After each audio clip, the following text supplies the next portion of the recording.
next speaker is Zhao. Zhao is a consultant in the field of geophysical consulting, and in particular of applying machine learning to geophysics exploration. His talk will describe a neural architecture search for inversion. Welcome, Jin. Yeah. Thank you, Riz, and good afternoon, everyone.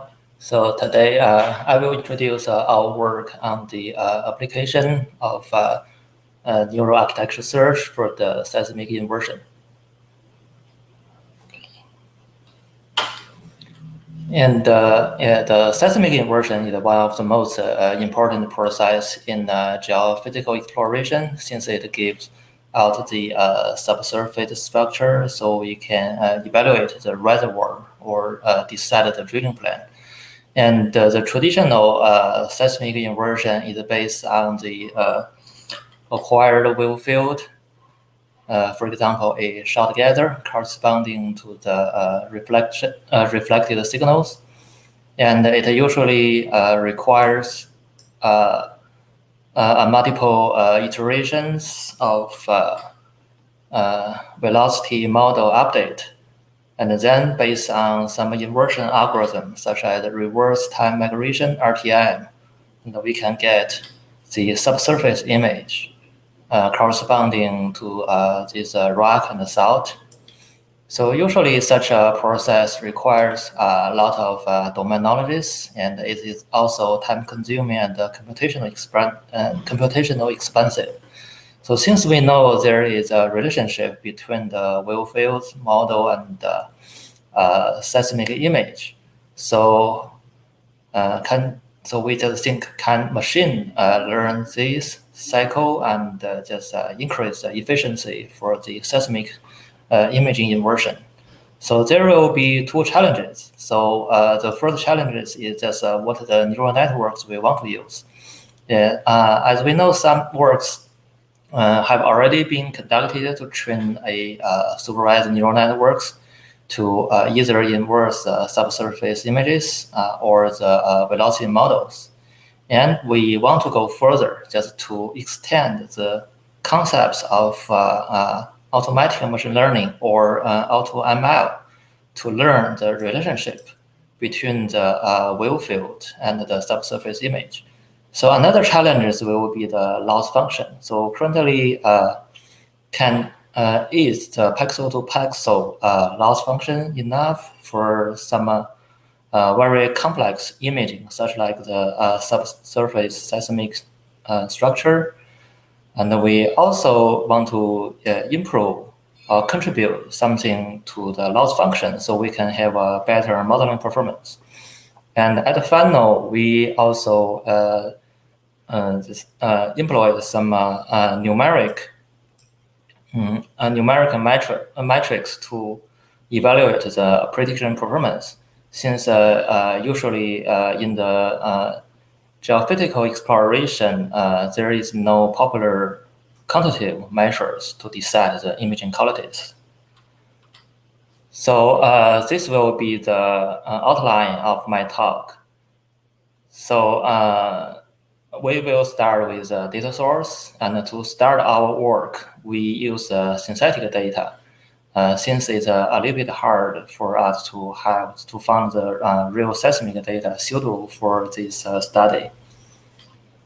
We use the open source code DeVito to generate the physical-driven synthetic data.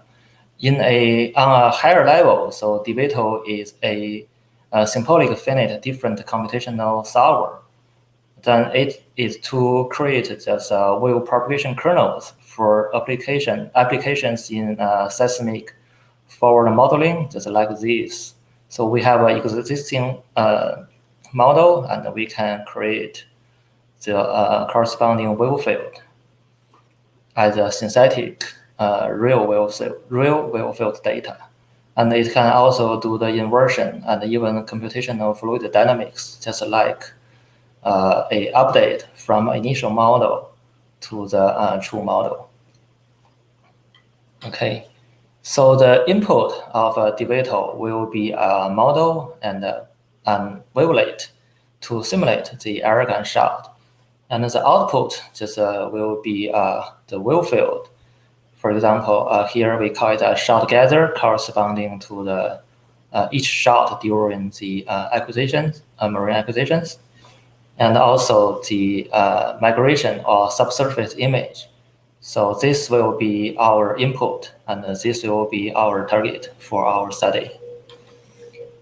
So we create many 2D models for the synthetic process. And for each model, we have 8 layers of the sediment velocity, but the depth, the thickness of each layer is random, and the velocity increases from shallow to deep. And we use a convex Huang algorithm to build the salt mask. To get a complex salt mask, we just union several pieces of simple salt masks, and finally we replace the velocity where the mask is to a specified velocity for the salt. So this is just a quick review of how we created the models. So the sediment, our background velocity model with 8 layers for each, and then we insert some simple shape for salt and more and more and more. So we have a complex salt finally for the synthetic process. So after having the data, we first studied the loss function. So to compare with the pixel to pixel loss, we borrowed the idea of Fefeli's perceptual losses. So the idea is before we compare between the prediction and the target, we pass through both images. Both images through a neural networks. We believe the shallow layers can extract some basic features, while the deep layers can derive high-level structures. Then we can combine those to have a more comprehensive object function to optimize the difference. So here is just a comparison between the per pixel loss and perceptual loss. So in the middle will be the target, and the right part is predictions. So if we compare between the pixel to pixel loss to the perceptual loss, we can see some structure got improved, such like the base salt and the overhang area, and also the subsalt area. So current result shows that there is still room for us to refine the loss function, then to improve the performance of predictions. And we are just looking for ways to either encode or decompose the images for comparison and for better loss functions.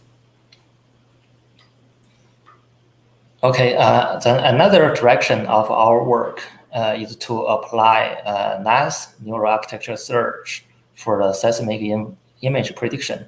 So the attraction of NAS is that we will have a set of operations, and the NAS can automatically find those to help to minimize or maximize the objective functions. So the motivation of this work is that there are already many state-of-the-art manually designed neural network to deal with inversion. For example, Zhao and his colleagues worked on the decoding of reverse time migration through the machine learnings. But we always like to ask a question, if such manually designed neural network efficient enough, are there any algorithm solutions to do the automate the manual process of architecture design? And we also just like to contribute to the automatic machine learning or AutoML. So actually there are already several approaches like Microsoft Archive and NAS. And then we start our attempts with NAS. So there are three important things about NAS. It's just search space, search strategy, and finally performance estimation. So for the search space, it includes any about a neural network, such as how deep it can be, and for example, how many nodes in one block, and what's the operation between each two nodes. So this will be anything can be searched and put into the search space. So just to realize the NAS, there are already several elegant methods like reinforcement searching and evolution searching. And also one of the most phenomenal methods, DARTS, differential architecture search. So this is also the strategy we employed for our search. So the reason is quite simple, just about the computational cost. As claimed by the author of DARTS, so both reinforcement learning and evolution learning is heavily computational costed, while for DARTS, it reduced the architecture search time to 2 to 3 GPU days, which is phenomenal and affordable for our test. Yeah, since the DARTS mechanism is extensively known, so I just give a quick review of how it works. So it just relax the categorical choice of any particular operation of a softmax over all the possible operations. It's just like put the coefficient for each operations, and after the optimizations, it will automatically select the most likely operation, just like how this scheme diagram shows. So between each nodes, we first put all the possible operation, and then finally, after optimization, we found the best one. And in order to quickly prove our idea, we start with some limited search space. Like we fix our backbone as unite, and we fix the depth of 4. And we also fix just the encoding cell to be same for this 4 block, and also the decoding cells for this decoding path. Okay, so this is our searched encoding cells. So we have 4 nodes, and we got the operation between each nodes, and the input will be from previous cells and the one before the previous cells. So the decoding cell are close, have the close structure as encoding cells, also from previous nodes, and the nodes previous cell and the cells before the previous one. Okay, and now I will show some result for the performance estimations. So here we will compare several methods on the same example. So this is a target, this is a prediction. And the top one will be the prediction from UNIT. This is from, the middle is from ResNet, and this is from the NAS UNIT, which is the model we searched. So if we just look at the imaging, we can see the 3 prediction looks quite close, and also have a good coherence with target. So to have a better understand, we also employed several numerical metrics to evaluate the prediction performance. Like here, so we first look at the size of the model.